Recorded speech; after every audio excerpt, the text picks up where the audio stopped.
ujian terberat kita memang itu ya, keikhlasan. Bapak Ibu sekalian,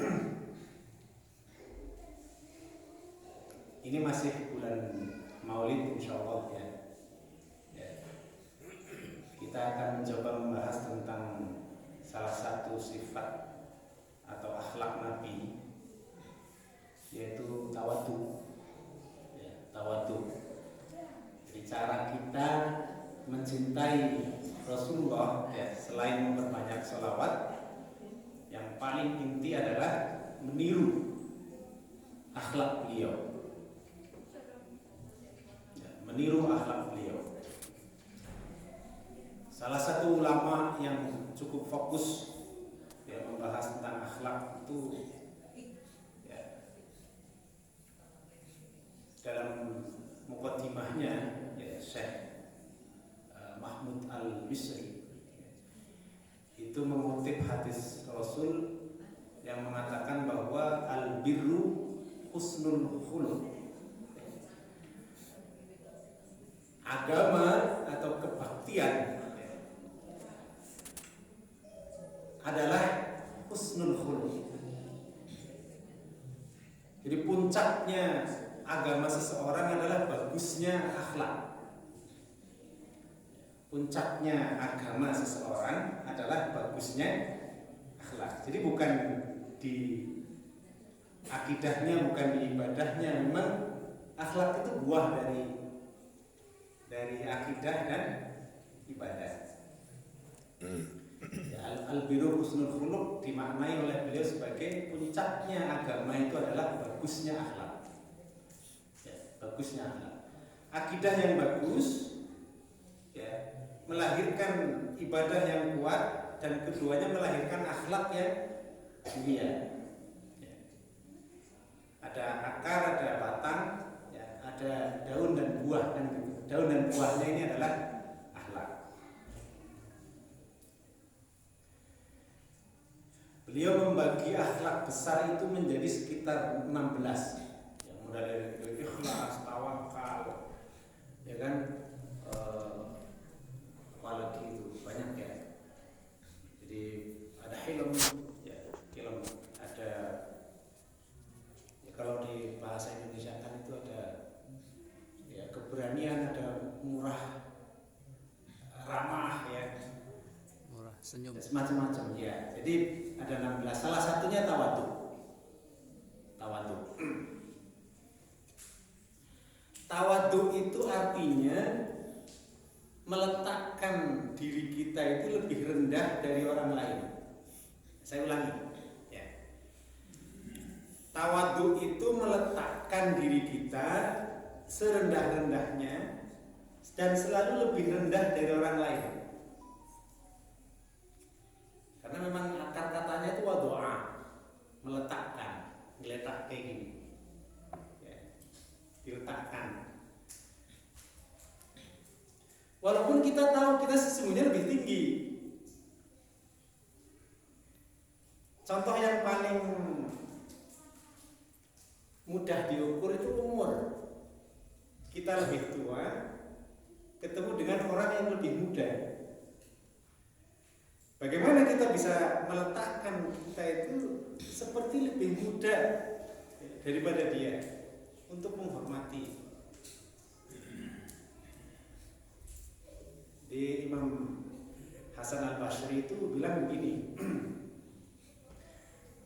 tawadhu itu ya meletakkan kita lebih rendah dari orang lain. Misalnya ketika kita ketemu dengan orang yang lebih tua, itu otomatis itu, karena kita lebih muda, kita harus menghormati dia. Maka kita mengatakan kepada diri kita, di hadapan saya ini orang yang sudah lebih banyak amal solehnya daripada saya, maka saya harus hormat dari dia.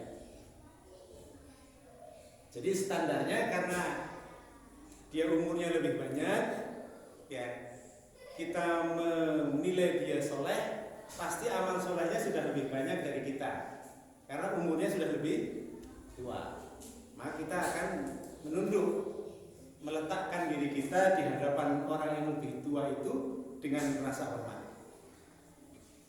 Lalu beliau melanjutkan, ya Imam Hasan Al-Basri melanjutkan, sebaliknya kalau kita bertemu dengan yang lebih muda, anak-anak misalnya gitu, ya, maka kita katakan dalam hati kita, di hadapan saya ini orang yang dosanya masih lebih sedikit daripada saya.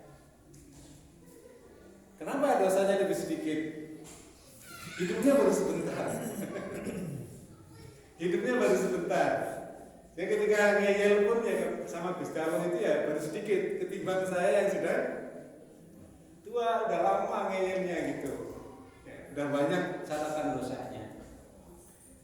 Ya, sehingga banyak ulama itu sampai mencium tangannya anak kecil ketika salaman. Walaupun adabnya secara standar yang mencium adalah yang anak-anak. Saking lembutnya hati itu. Jadi ada anak kecil saling gitu terus yang nyium saya. Ya. Saking pintarnya menempatkan sikap tawadu, meletakkan diri lebih rendah, lebih buruk, lebih jelek daripada orang lain. Ya. Ketika ketemu dengan yang tua, dia otomatis hormat. Ketika ketemu dengan yang muda juga tetap bisa hormat. Ketika bertemu dengan orang yang alim, yang khusyuk, yang soleh, ya begitu juga. Ya Allah, gitu, saya belum bisa seperti dia. Gitu. Amalnya masya Allah, ya, hartanya diberikan, pikirannya diberikan, tenaganya diberikan untuk kepentingan agama, untuk masjid ini, ya, untuk dakwah. Semua potensinya diberikan. Nah, kita hormat ke dia. Kita lupakan apa yang pernah kita berikan kepada agama, kan gitu. Oke. Terus ketika kita ketemu dengan orang yang sholat juga nggak pernah, gitu kan, sedekah juga nggak pernah, gitu, ngaji nggak pernah, ya, malah sing elek-elek dilakoni. Apa yang kita katakan pada diri kita supaya kita tetap bisa merendah di hadapan orang yang seperti ini? Ya, kita yang soleh sekarang ini, katakanlah diri kita itu, kita yang sudah sholat, sudah puasa, ya, sudah zakat, sudah ngaji, itu belum ada jaminan besok husnul khotimah. Sementara orang yang sekarang mungkin bergelimang dosa, itu tetap ada peluang besok itu husnul khotimah. Tiba-tiba dia tobat, dan kalau habis tobat biasanya memang kencang gitu, lebih kencang daripada orang yang nggak pernah bergelimang dosa. Husnul khotimah.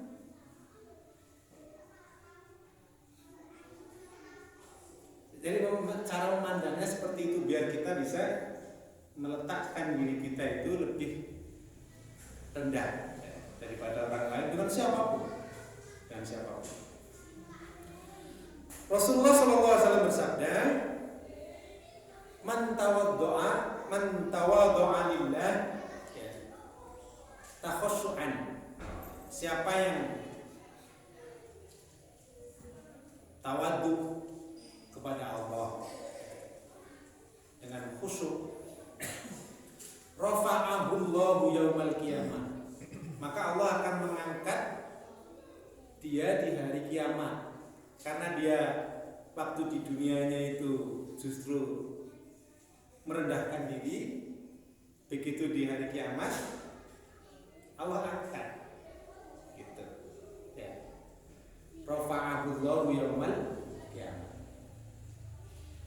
Sebaliknya,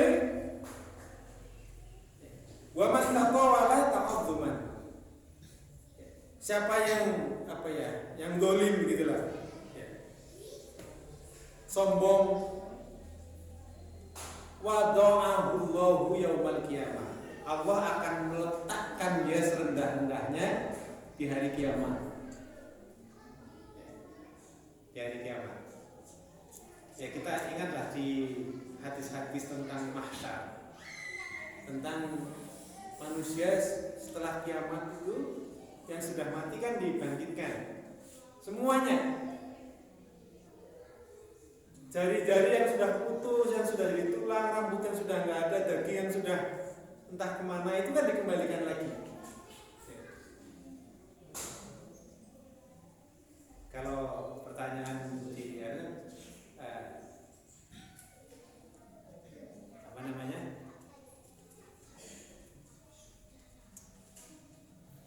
Apa itu? Jadi siapa yang bisa menghidupkan lagi sementara kita udah hancur? Ya. Qul man yuhyihal ladzi ansha'aha awwala marrah.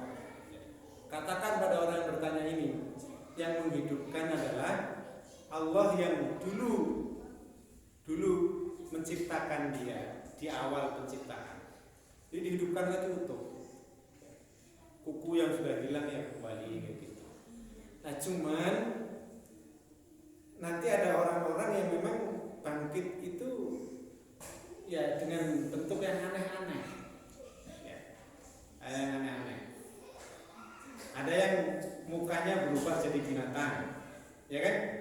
Ada yang lidahnya menjulur sampai ke tanah, ya. Ada yang jalan tapi pakai pipinya, pakai wajahnya, padahal kakinya sehat. Ya. Nah, mungkin salah satunya yang begini ini. Wada'ahullahu yaumal qiyamah. Allah meletakkan serendah-rendahnya. Jadi mukanya yang diseret untuk jalan.